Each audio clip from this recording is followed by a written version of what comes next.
জীবনে কাউকে মূল্যহীন ভেবে ডাস্টবিনে ছুঁড়ে ফেলে দিও না।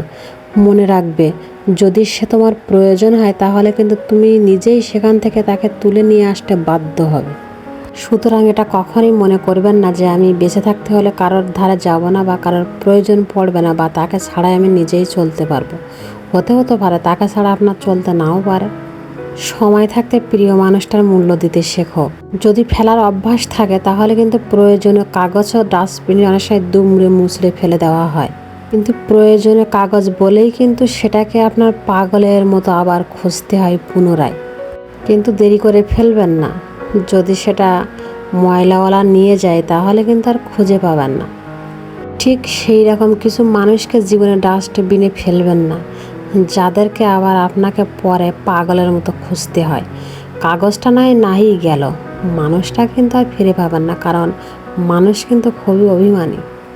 এইটার সাথে তুলনা করার মূল উদ্দেশ্য হলো আমাদের জীবনে এমন কিছু প্রিয় মানুষ আছে, প্রিয় কিছু সময় আসে যেগুলো হয়তো অনেক ভুল বোঝার কারণে কোনো না কোনো কারণবশত হয়তো জীবন থেকে চলে যেতে বাধ্য করা হয়। তো পরক্ষণে কিন্তু নিজের ভুলটা বুঝতে পেরে ঠিকই আবার শুধরানোর জন্য তাকে আবার পুনরায় আপনার এখানে নিয়ে আসার জন্য কত কী করতে হয়। তো যাই হোক, হয়তো অনেকের আবার সেই সুযোগটাও থাকে না। তো দয়া করে এই কাজটা করবেন না। একটু সময় থাকতে নিজেদের ভিতরে আন্ডারস্ট্যান্ডিং করার চেষ্টা করবেন, যাতে পরবর্তীতে পস্তাতে না হয়। জীবন যেহেতু আপনার, সিদ্ধান্তটাও কিন্তু আপনার। তৃতীয় কোনো ব্যক্তির প্রশ্রয় দেওয়ার প্রয়োজন নেই, কারণ এই তৃতীয় ব্যক্তির জন্যেই কিন্তু একটা সুন্দর সম্পর্কের ফাটল ধরে, একটা দূরত্বের সৃষ্টি হয়। সেই দূরত্ব হয়তো আর কখনোই মেটে না। সুতরাং এদেরকে একটু চিনতে শিখবেন, মাথায় রাখবেন কথাটা। তো যাই হোক, অনেক কথাই কিন্তু বললাম, তো এরকম ভুল কেউ করবেন না সে কারণে বললাম। অনেকের হয়ে যায় পথ চলতে, জীবন চলার পথে কত রকম। তো যাই হোক, আসলে দেখতে পেলেন যে আমি সকালের কিন্তু সমস্ত বাসি কাজকাম গুছিয়ে নিলাম। মানে আমার চুলাগুলো একটু নেপে নিলাম। তো নেপে নেওয়ার পরেই কিন্তু কাচাকুচির কাজটা করে নিলাম, কারণ যেহেতু আজকে আমার কিন্তু অনেক কাপড় চোপড় ছিল, তো সেই জন্য ধোয়ার কাজটা দেখাতে পারলাম না। আর আমি এইগুলো নেড়ে দিয়েই কিন্তু ঘরে আসছি। ঘরের মানে একটু পরিষ্কার করে নেব, আর বেড টেডগুলো ঝাড়ু দিয়ে নেব, গুছিয়ে নেব। আর আমি নেপে নেওয়ার পরে কাপড় চোপড়গুলো কেচে দিয়েছি, কারণ ভাবছি যে নেপে নেওয়ার পরে তো ঘরে গিয়ে এখন বিছানা উঠানো যাবে না। তো এখন যদি হাত পাগুলো একটু পরিষ্কার করে নেই, তো কাপড় চোপড় ধুয়ে নিয়েও ভালো হবে সেইটা আর কি। তো ধুয়ে ওগুলো কিন্তু মেলে দিয়ে আসছে রোদি। তো মেলে দেওয়ার পরে কিন্তু আমি ঘরে এসে আমার এই বিছানাগুলো পরিপাটি করে নিচ্ছে এক কথায় আর কি।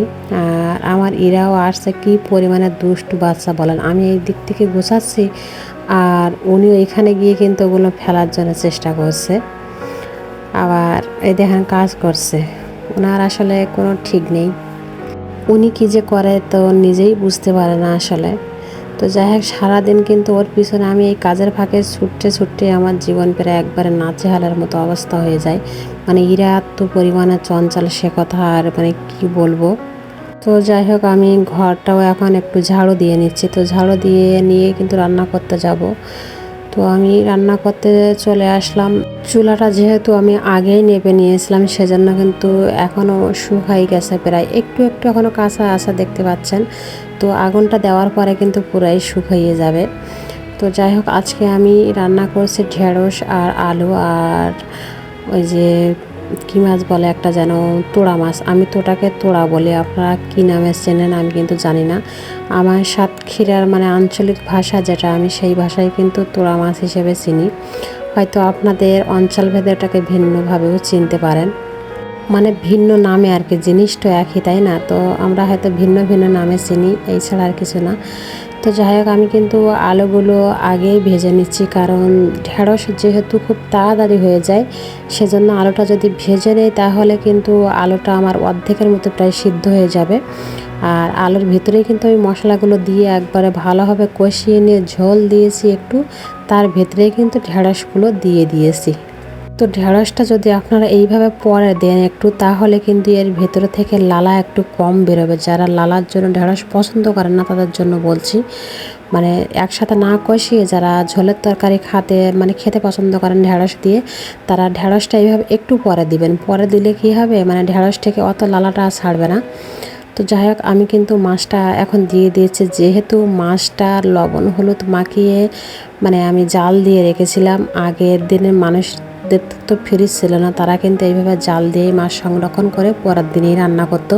কিন্তু এই জ্বালানো মাছের স্বাদটাই কিন্তু একটা অন্যরকম, যারা খেয়ে থাকবেন তারা হয়তো জানেন। আমাদের জীবন তো এখন যান্ত্রিক জীবন হয়ে গেছে, আধুনিকের ছোঁয়া লেগেছে জীবনে আর কি, তত কিন্তু অসুখ বিসুখও বেড়ে গেছে। তো যাই হোক, তরকারিটা আমার হয়ে গেছে, নামিয়ে নিচ্ছি। ভালো থাকবেন সবাই, আল্লাহ হাফেজ।